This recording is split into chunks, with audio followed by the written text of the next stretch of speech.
उसके वचन में से हम सीखें।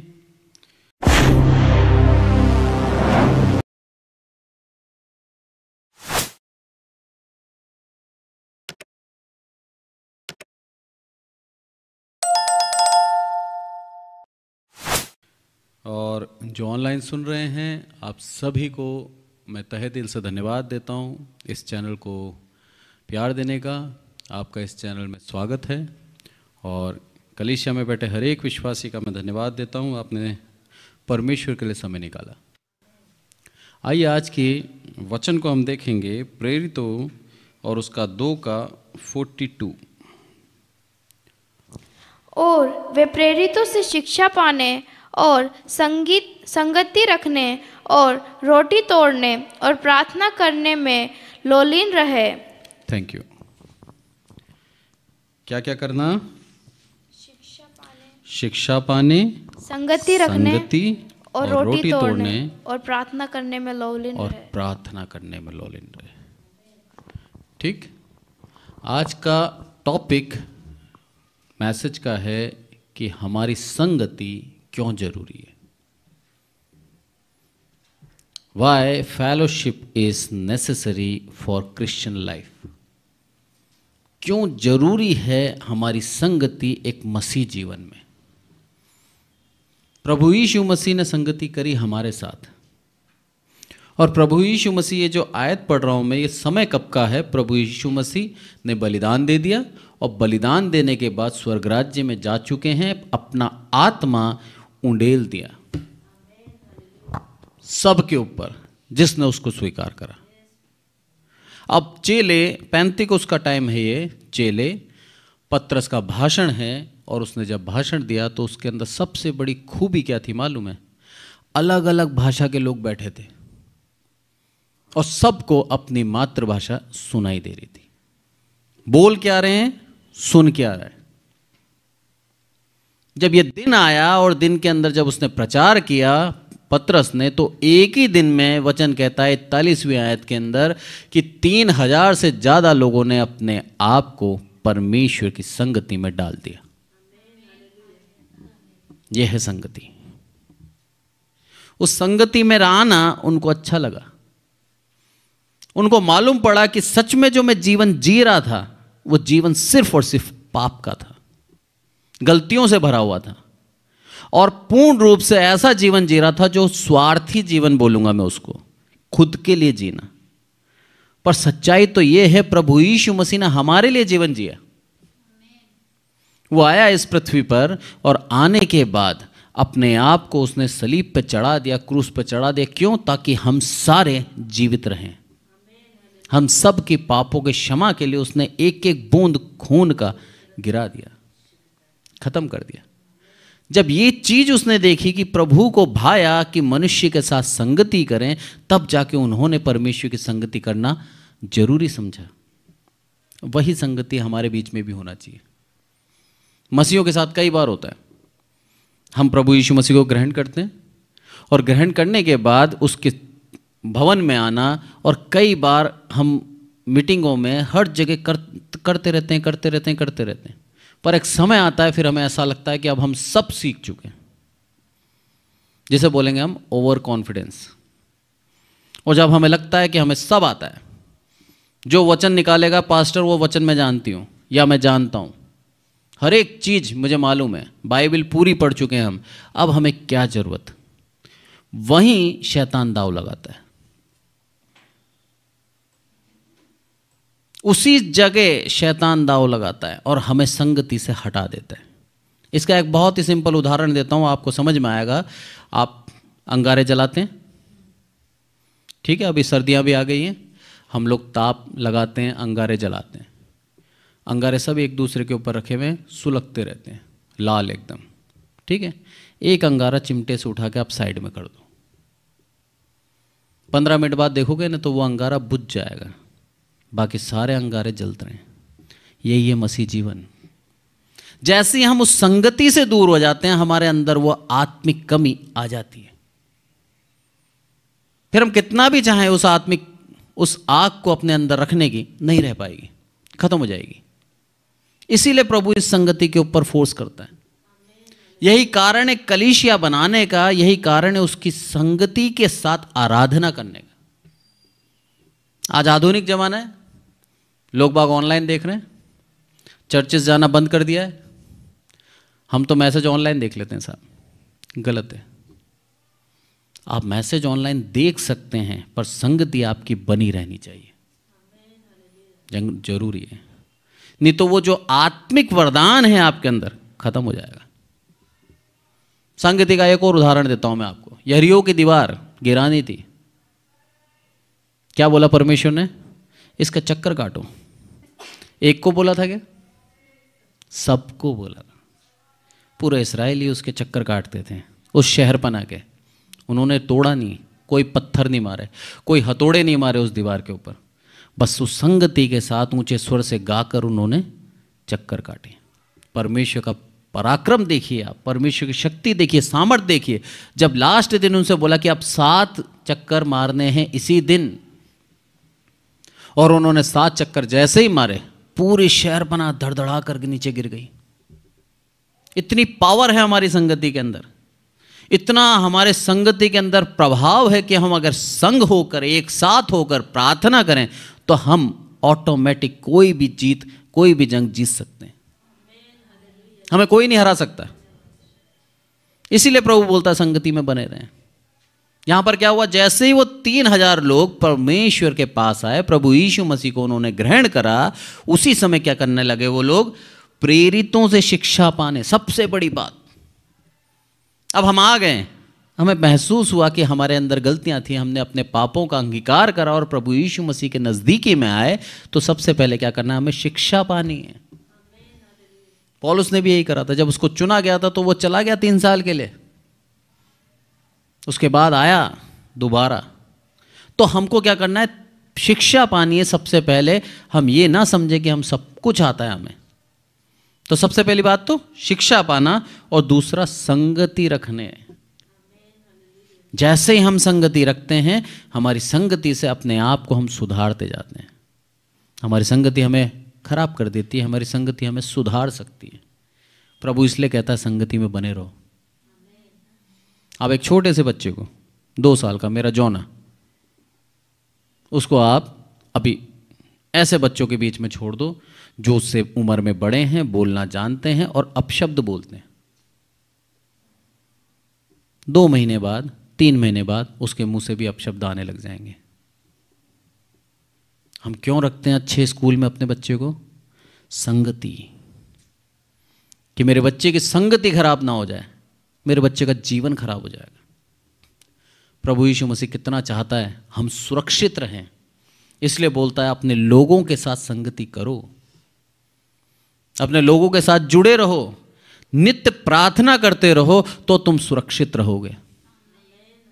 हमारा जीवन इस पृथ्वी पर क्षण भर का है। अगर अनंत काल का जीवन देखें और पृथ्वी पे जीने वाले मात्र 70 साल देखें तो कुछ भी नहीं है उस अनंत काल के सामने। पर उस 70 काल के लिए हम सब कुछ करने को तैयार रहते हैं, जिसमें से शुरू के 10 साल तो ऐसे निकल जाते हैं पता नहीं लगता। बच्चे को कुछ भी पहना दो, उसको सब उसके लिए बढ़िया है। 10 साल बाद उसको होश आता है कि मुझे अब ये पहनना है, मुझे ऐसा दिखना है। और लास्ट के जो 20 साल रहते हैं वो भी ऐसे निकल जाते हैं। बच्चे कितने? 40 साल। 40 साल के अंदर आपको जिम्मेदारी भी पूरी करनी है, उसके अंदर आपको पढ़ाई भी करनी है, उसके अंदर आपको नौकरी भी करनी है, प्रयास भी करना है, सब कुछ करना है। पर उस छोटे से 40 साल के लिए हम सब करने को तैयार हो जाते हैं। अधर्म कर लेते हैं, गलत काम कर लेते हैं, झूठ बोल देते हैं, स्वार्थी हो जाते हैं, लोभी हो जाते हैं उस 40 साल के लिए। पर अनंत काल को हम त्याग देते हैं उन 40 साल के जीवन को जीने के लिए जो परमेश्वर हमें मुफ्त में देना चाहता है। अनंत काल स्वर्ग राज्य के अंदर सब कुछ हमारी इच्छाओं से, हमारी सोच से कहीं अधिक महान है। वो चीज हमें देना चाहता है। हमें करना क्या है? सिर्फ अच्छे काम करने, बुराई से अपने आप को बचाना है और अपने पापों का अंगीकार करके प्रभु यीशु मसीह के सामने अंगीकार करना है, बस। और वो अनंत काल हमें यूं ही दे देगा, क्योंकि उसको वचन कहता है भाया कि वो मनुष्य के साथ क्या करे? संगति करे। वो संगति उसको पसंद है। यही कारण है प्रभु यीशु मसीह का जाने के वक्त उसने अपने आत्मा हमको दे दी। वो चाहता था हमारे साथ हमेशा जीवित रहे, और आज हमारे अंदर प्रभु यीशु मसीह का वही पवित्र आत्मा है जो उसमें था, ताकि हम उसकी संगति से प्रसन्न रहें, खुश रहें। आगे क्या बोलता है वो, कि रोटी तोड़ने और प्रार्थना करने में लौलीन रहे। जब हमारी अच्छी संगति होगी और सच में प्रभु यीशु मसीह का आत्मा हम में है, तो हम उसके करीब जाने में पसंद करेंगे, लौलीन रहेंगे। हम जब समय मिलेगा प्रार्थना करेंगे, और प्रार्थना करके अपनी जिम्मेदारियां, जो हमारी परेशानियां हैं, वो सब उसके सामने लेके आएंगे कि प्रभु तू इलाज कर, मेरी शक्ति के बाहर है, मैं नहीं कर सकता, पर तू कर सकता है प्रभु, तेरी सामर्थ्य में। उस प्रार्थना का विषय हम एक साथ रखें, आपको उत्तर जरूर मिलेगा। ऐसा नहीं कह रहा कि अकेले प्रार्थना करोगे तो उत्तर नहीं देगा। अकेले प्रार्थना करने के लिए भी समय है, उसके लिए विषय विशेष करके बोलता है बाइबल के अंदर कि जब तू तेरी पर्सनल प्रार्थना करे तो कोठरी में जा, किवाड़ बंद कर और प्रार्थना कर। वो तेरा पर्सनल टाइम है प्रभु यीशु के साथ। पर ये सामाजिक समय है, सोशल, ये संगति के करनी है हमें उनके साथ, और उनके विश्वास को बढ़ाना है हमें। संगति के फायदे होते हैं, संगति से हम दूसरे के विश्वास को बढ़ा देते हैं। संगति करने से हम ऐसे कार्य कर लेते हैं जो हमारी क्षमता से बाहर है। यरीहो की दीवार गिरा दी, क्यों? क्योंकि सब एक साथ एक मन के थे। नूह की संगति थी परमेश्वर के साथ। वचन कहता है वो संग संग रहता था। यही कारण था उस नूह को बचा लिया, सिर्फ नूह को बचाया और उसके परिवार को बचाया, बाकी सबको खत्म कर दिया। ये संगति के लाभ हैं। यदि हम परमेश्वर के साथ संगति करते हैं तो हमें आने वाली दुर्घटना से बचा लेता है प्रभु, हमें छोड़ता नहीं है, सचेत करता है और आगे से आगे हमें भविष्य बताता है। उसकी इच्छा है कि हमें भविष्य दिखाए, हमारे द्वारा भविष्यवाणियां कराए, उसकी इच्छा है। दाऊद राजा के द्वारा उसने कई भविष्यवाणी कराई प्रभु यीशु मसीह के विषय में। लिखा है भजन संहिता के अंदर कि एक मेमना वध होने जाता है, चुपचाप है। एक और जगह लिखा है प्रभु यीशु मसीह के दूसरे आगमन के बारे में, भजन संहिता के अंदर। प्रभु यीशु मसीह आया नहीं, उसके बाद वो आके चला जाएगा और दूसरी बार भी आएगा, ये भजन संहिता के अंदर लिखा है। सोचिए आप, प्रभु यीशु मसीह दाऊद राजा के राज्य के 1400 साल बाद आया, और उस 1400 साल के बाद आने के बाद वो वापस जाएगा और दोबारा आएगा, ये भी भजन संहिता बताते हैं। कितना ज़्यादा परमेश्वर प्यार करता था दाऊद राजा से कि उसको आने वाले सारे भेद बता दिए। हमें कितना उसकी संगति में जाना चाहिए यदि हमें भविष्य देखना है तो, यदि हमारा भविष्य को सुधारना है तो। कितना ज़्यादा हमें उसके नज़दीकी में आना चाहिए, कितनी ज़्यादा संगति हमें करनी चाहिए, तब जाके प्रभु हमें बताएगा। आगे बढ़ें 43। और सब लोगों पर भय छा गया, और बहुत से अद्भुत काम और चिन्ह प्रेरितों के द्वारा प्रकट होते थे। बहुत से लोगों के बीच में क्या हो गया? भय छा गया। रीजन क्या था? ऐसे अद्भुत काम जो मनुष्य के सामर्थ्य के बाहर थे वो प्रेरित कर देते थे। किस कारण से? परमेश्वर के पुत्र प्रभु यीशु मसीह की संगति होने के कारण से, उस पवित्र आत्मा की संगति होने के कारण से वो जो बोलते थे वो प्रभु उसको सुन लेता था, पूर्ण विश्वास के साथ बोलते थे। सुंदर फाटक पे बैठे हुए लंगड़े से क्या बोला? बोला सोना चांदी नहीं है मेरे पास, पर जो मेरे पास है वो मैं तुझे देता हूँ, उठ खड़ा हो और चल फिर। तुरंत खड़ा हो गया वो। लोग बाग देखने लगे। बोला सालों से बैठा था, भिखारी है ये, सब उसको जानते थे। बोले तो लंगड़ा था, चंगा कैसे हो गया? पकड़ लिया गया, दोनों प्रेरितों को ले जाया गया। बोला कैसे करा तुमने? बोला मेरे परमेश्वर ने करा। ये परमेश्वर हमें सामर्थ्य देता है यदि उसकी संगति हमारे जीवन में है तो। यदि उसकी संगति हमारे जीवन में नहीं है तो हमारे अंदर वो सामर्थ्य भी नहीं है। पहला यूहन्ना निकालें और 1 का 7, यहाँ पर क्या बोलता है? पर यदि जैसा वह ज्योति में है वैसे ही हम भी ज्योति में चलें तो एक दूसरे से सहभागिता रखते हैं और उसके पुत्र यीशु का लहू हमें सब पापों से शुद्ध करता है। जैसा वो है ज्योति में वैसा ही हम भी यदि ज्योति में चलें, हम यानी कि फिर सबके लिए बोला गया, और सहभागिता रखते हैं तो क्या होगा? सारा का सारा जो पाप है हमारा उसको क्या कर देगा? प्रभु क्षमा कर देगा उसके लहू के द्वारा। और इसका 3 और 4 आयत पढ़े बेटा। जो कुछ हमने देखा और सुना है उसका समाचार तुम्हें भी देते हैं, इसलिए कि तुम भी हमारे साथ सहभागी हो, और हमारी यह सहभागिता पिता के साथ और उसके पुत्र यीशु मसीह के साथ है। और ये बातें हम इसलिए लिखते हैं कि हमारा आनंद पूरा हो जाए। हमारा आनंद पूरा हो जाए। क्या कहता है यहाँ पर? जो कुछ हमने देखा और सुना है उसका समाचार तुम्हें भी देते हैं, इसलिए कि तुम भी हमारे साथ सहभागी हो। ये कारण है सहभागिता का, संगति का। यदि हम मसीहत में हैं तो हम अकेले खुश नहीं रह सकते। हमारे अंदर जो आनंद है, हमारी इच्छा होगी हम दूसरों को भी बांटें, और यही कारण है प्रभु यीशु मसीह के सुसमाचार को बांटा जाता है। हमने अपने प्राणों को बचा लिया, अपने गुनाहों का अंगीकार कर लिया, प्रभु यीशु मसीह के पीछे चलने लगे, और उस स्वर्ग राज्य की चेष्टा, उस स्वर्ग राज्य का सपना हमारे जीवन में है। और प्रभु हमें एश्योर करता है, प्रभु हमें क्या बोलता है कि तुम्हें मैं दूंगा। जब ये सब हमें मिलता है तो उस आनंद को जो हमारे अंदर है हम चाहते हैं दूसरों को भी दें। कौन चाहेगा कि उसका मित्र रेल आ रही है सामने से और उसको हटाए ना? हम मित्र हैं ना, हमारे मित्र हैं। यदि हमारा मित्र मरने वाला है तो हम उसे बचाएंगे नहीं? बचाएंगे। मसीहत में यही होता है, हम बच गए।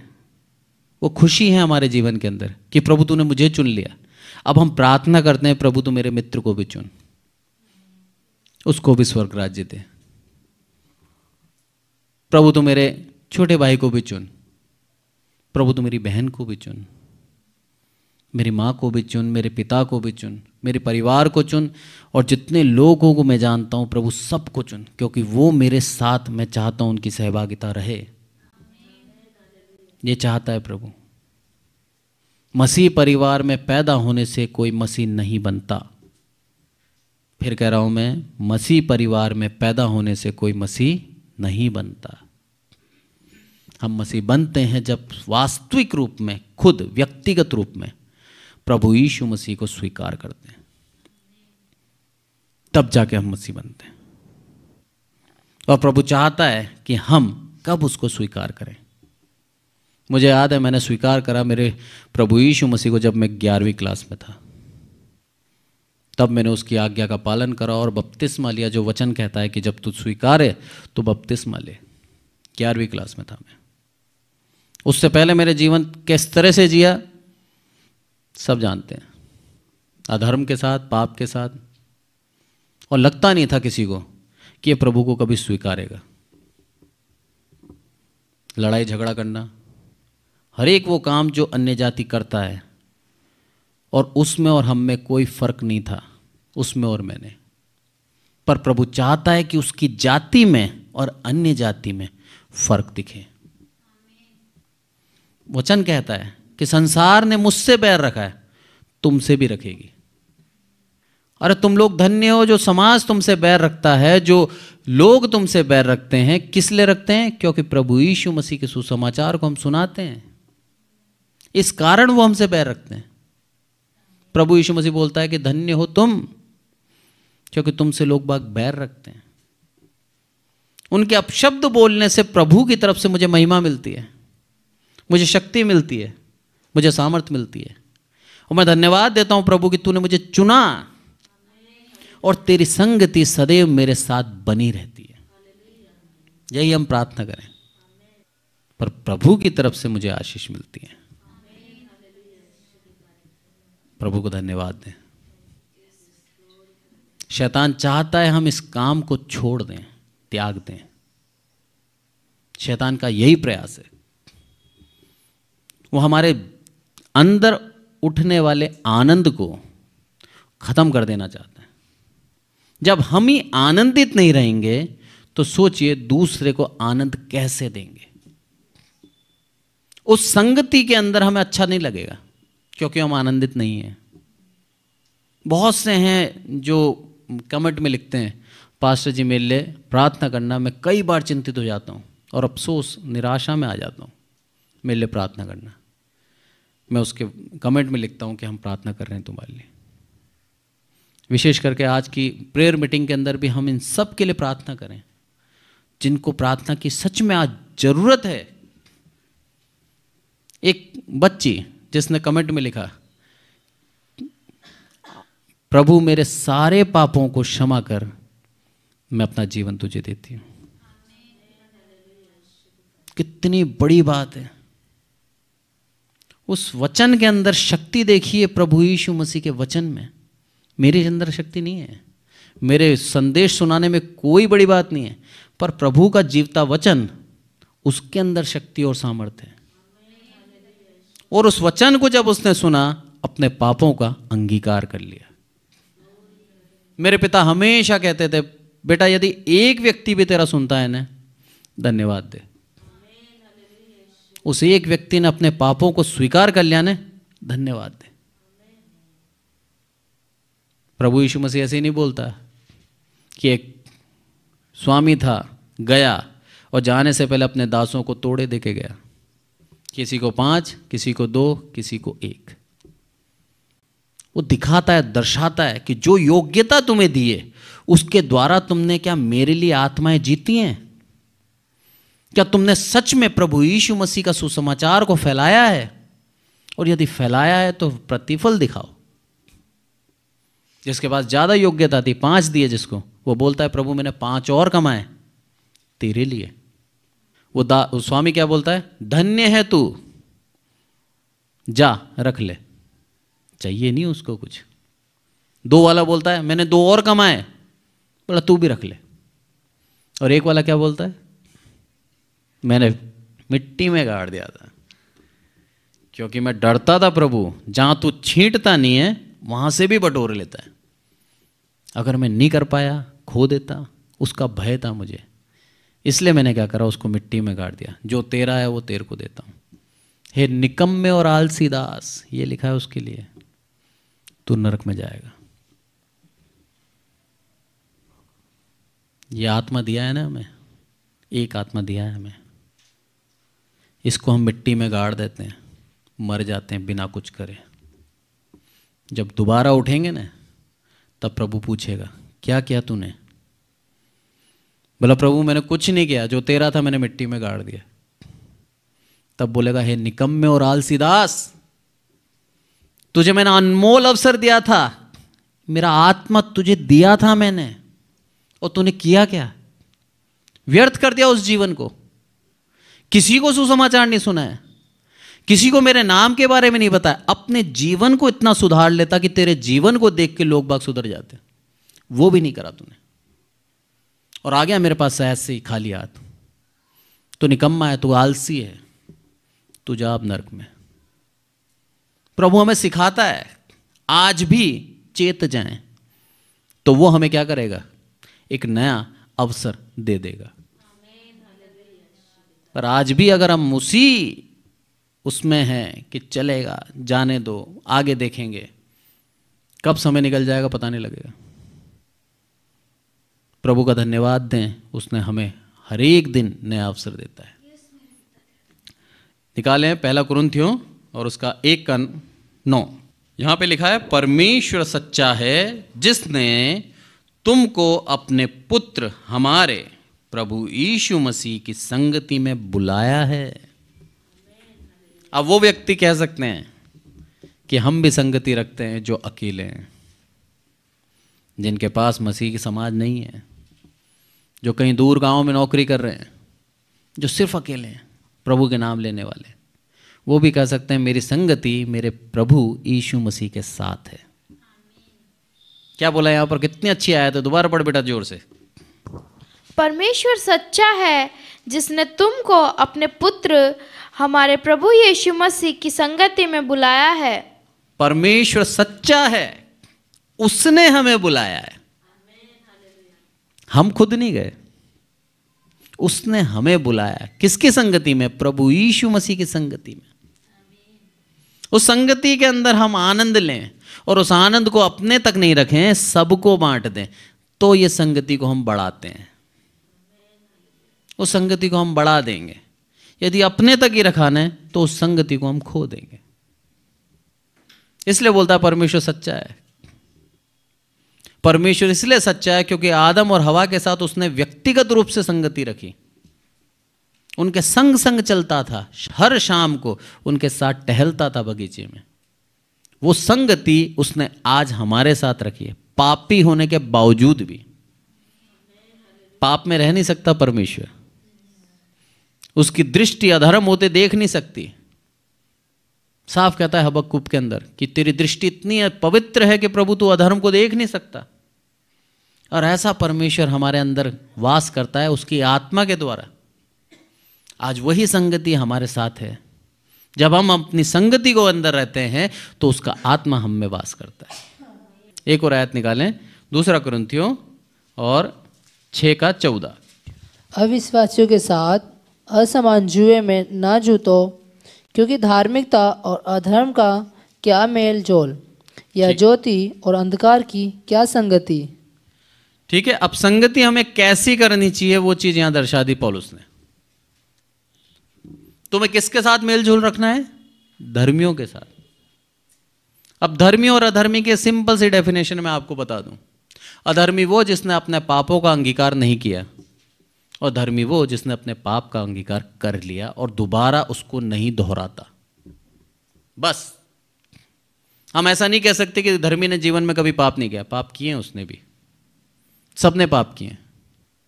आपको मालूम है आपका छोटा सा अहंकार आपको नरक में ले जा सकता है, और एक डकैत को, बलात्कारी को स्वर्ग राज्य मिल सकता है उसके पाप के अंगीकार के द्वारा। कितना बड़ा फर्क है सांसारिक रूप में देखा जाए तो। सांसारिक रूप में इसकी सजा ही नहीं है। है क्या घमंड करने की सजा? झूठ बोलने की सजा कोई कानून देता है? झूठ बोलने की, झूठ गवाही झूठी दे दी तो आपको सजा मिल जाएगी, पर अहंकार करने की कहीं सजा नहीं है, घमंड करने की कोई सजा नहीं है। पर परमेश्वर की नजर में इसकी सजा है। परमेश्वर बोलता है घमंड से चढ़ी हुई आंखों से मुझे क्या है? घृणा है, और जिससे वो घृणा करता है उसको स्वर्ग राज्य में नहीं लेगा। पर एक पापी है, दुष्ट है, जिसने हर एक प्रकार के गंदे काम कर रखे हैं, दुनिया के अंदर जो सबसे घिनौने काम है वो भी उसने कर रखे हैं, पर वो आके जब माफी मांग लेता है वेदी के पास, उसे माफ कर देते हैं। उस कलीसिया में आके माफी मांग लेता है, माफ कर देता है। प्रभु यीशु मसीह बताता है ना अपने चेलों को, बोला इस फरीसी को देख और इस चुंगी लेने वाले को देख, दोनों के प्रार्थना करने के तरीके को देखो और सीखो। क्या बोलता है फरीसी?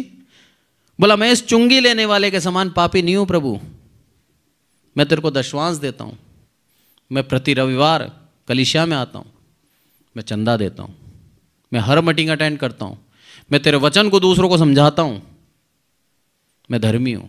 ये बताना चाह रहा है परमेश्वर को। और वो चुंगी लेने वाला व्यक्ति, लिखा है उसके वचन में, उसने स्वर्ग की ओर देखना भी नहीं चाहा, नीचे मुंह झुका के बोलता है कि प्रभु मैं पापी हूं, मेरे पाप क्षमा कर। वो डेडिकेशन, वो समर्पण प्रभु चाहता है हमसे। हम क्या अच्छे काम कर रहे हैं उसको बताने की जरूरत नहीं है, वो सब जानता है। उसका प्रतिफल वो हमें देता है और दे रहा है। पर अपने गुनाहों को लेकर जब हम उसके सामने आते हैं तो हमारे अंदर एक शर्मिंदगी होनी चाहिए और माफी की भावना होनी चाहिए। और जब उस माफी को मांग लेते हैं तो उस धर्मी से भी बड़े हो गए हम, उस फरीसी से बड़ा उसको कहा गया जिसने स्वर्ग की और आंखें ना उठाकर प्रार्थना करी और अंगीकार करे अपने गुनाहों का। यह है धार्मिकता परमेश्वर की नजर में। तो ऐसे लोगों की संगति करें हम जो धर्मी है। अविश्वासियों की संगति से मना करा है प्रभु ने कि मेलजोल ना करो, क्योंकि वो असमान जुए में जूत रहे हैं, तुम्हें भी जुता देंगे। अब सांसारिक लोगों के पास जाओ, एक ही चीज़ बोलेंगे, अरे भैया पैसे जोड़ लो, हार हैं बीमारी में क्या करोगे, कहाँ से लेके आओगे, कौन खर्चा करेगा, कोई भी नहीं देता, बच्चे बड़े हो जाएंगे शादी कहाँ से करोगे। मेरे पिता के जीवन की बताता हूँ मैं आपको। एक आंटी है हमारी, उन्होंने शब्द बोले थे मेरे पिता के लिए कि ये अपने बच्चों की शादी भी नहीं कर सकता, इतना गरीब है। हम 4 भाई बहन, आज चारों शादीशुदा हैं। आज चारों के घर के अंदर हर एक खुशियां हैं जो सांसारिक रूप से दुनिया देखती है। चारों के पास कारें हैं, चारों के घर परमेश्वर ने इतने भर रखे हैं कि हम देते हैं तो भी कमी नहीं होती। ये किसका प्रतिफल है? मेरे पिता की उस प्रार्थनाओं का प्रतिफल है, और कुछ ना होने के बावजूद भी उस संगति का प्रतिफल है जो उसकी, मेरे पिता की प्रभु यीशु मसीह के साथ थी। हमारी परिस्थिति आज कैसी है ये कोई डिपेंड नहीं करती कि कल कैसी होगी। हम उस संगति के साथ जब चलेंगे प्रभु यीशु मसीह की, हमारी परिस्थिति को पलट देगा वो। ऐसे ऐसे कड़वे वचन बोले जाते हैं कि हम सब छोड़कर सांसारिकता में लग जाएं और प्रभु का काम रुक जाए। बोला पैसे नहीं है इसके पास, जोड़ता नहीं है, क्या करेगा। मेरे पिता के कैंसर के इलाज के लिए भी हमारे पास पैसे नहीं थे, एकदम से अरेंजमेंट हुआ, इलाज करते करते मतलब चले गए। परमेश्वर की योजना है वो, हम उसके अंदर ये नहीं कह सकते कि ऐसा हुआ क्यों। प्रभु को लेना था, मेरे पिता को तकलीफ नहीं दी। पहली कीमोथेरेपी हुई और उस कीमोथेरेपी के बाद वह उस शरीर उस कीमोथेरेपी को नहीं झेल पाया। एक और आयत निकाले हम, 2 कुरिन्थियों 13:14। प्रभु यीशु मसीह का अनुग्रह और परमेश्वर का प्रेम और पवित्र आत्मा की सहभागिता तुम सबके साथ होती रहे। आशीष वचन जो हम प्रार्थना के बाद कहते हैं, सबसे बड़ी बात क्या है? सहभागिता तुम सबके साथ होती रहे। कितना जरूरी था यह सहभागिता, इसीलिए पौलुस ने लिखा है इधर, क्या कहता है वो? प्रभु यीशु मसीह का अनुग्रह, परमेश्वर का प्रेम और पवित्र आत्मा की सहभागिता। अब ये तीनों चीज़ों में क्या है मालूम है? उसका अनुग्रह हम पर है, इसलिए प्रभु यीशु मसीह ने अपने प्राणों को दे दिया। परमेश्वर का प्रेम ये दर्शाता है कि उसने अपने इकलौते पुत्र को हमारे लिए दे दिया। और पवित्र आत्मा की सहभागिता ये दर्शाती है कि आज भी हमारे अंदर पवित्र आत्मा है। ये वचन शक्तिशाली है, ये वचन कार्य करते हैं। प्रेरित 2 के अंदर लिखा है कि जब उन्होंने वचन बोले तो उनके दिल छिद गए और उनको एहसास हुआ कि हमारे उन पापों का बोझ प्रभु यीशु मसीह ने उठा लिया। वचन इतने शक्तिशाली हैं, छिद गए। आज जो भी वचन सुन रहा है ऑनलाइन, मैं आपसे यही प्रार्थना करूंगा, यही विनती है मेरी कि अपने आप को जांचें और प्रभु यीशु मसीह के सामने लेके आएं। और यदि कहीं आवश्यकता है बदलने की तो प्रार्थना करें कि प्रभु मुझे भी तू ग्रहण कर, मुझे भी स्वर्ग राज्य जाने का एक मौका दे। प्रभु जरूर देगा। आइए प्रार्थना करें। हे हमारे प्रभु, आपका बहुत बहुत धन्यवाद देते हैं ईश्वर, सब कुछ आपके हाथों में सौंपते हैं मेरे प्रभु। इस कलीसिया के लिए और सुनने वाले हर एक विश्वासी के लिए मेरे प्रभु आपसे यही प्रार्थना है ईश्वर कि मनों को खोलना ईश्वर, और सच में मेरे प्रभु आपकी सहभागिता, आपकी संगति उनको भाए और आपकी संगति का प्रतिफल भी वो देखने पाएँ ईश्वर। सारी आदर महिमा आपको देते मेरे प्रभु। हम घटे आप बढ़े ईश्वर। मेरे प्रभु आपका वचन खाली ना जाए ईश्वर, आपका वचन लोगों के अंदर कार्य करे मेरे प्रभु, और अपने पापों से वो फिरे, यही हम चाहते हैं ईश्वर। और अंगीकार करें ईश्वर कि हाँ उन्होंने पाप किए थे, उन्होंने पाप कर रहे हैं, और वो अहंकार, वो झूठ, वो त्याग, वो स्वार्थीपन, वो धोखा देना, वो विश्वासघात उनके जीवन से हट जाए मेरे प्रभु, और पूर्ण रूप से मसीह जीवन जीने लगे ईश्वर। जिस तरह मसीह आपने मेरे प्रभु निस्वार्थ मन से दूसरों की सेवा करी मेरे प्रभु, ऐसे ही मैं चाहता हूँ इस कलीसिया के लोग और सुनने वाले हर एक मेरे प्रभु निस्वार्थ मन से दूसरों की सेवा करें ईश्वर, और अपने आप को मेरे प्रभु आपके समान बनाए, यही मेरी प्रार्थना है ईश्वर। सारी आदर महिमा आपको देते हैं ईश्वर, प्रभु यीशु मसीह के नाम से मांगते हैं, आमीन। और अब प्रभु यीशु मसीह का अनुग्रह, परमेश्वर का प्रेम और पवित्र आत्मा की सहभागिता हमारे हर एक विश्वासी के जीवन के अंत तक बनी रहे। आमीन, आमीन, आमीन। Praise the Lord.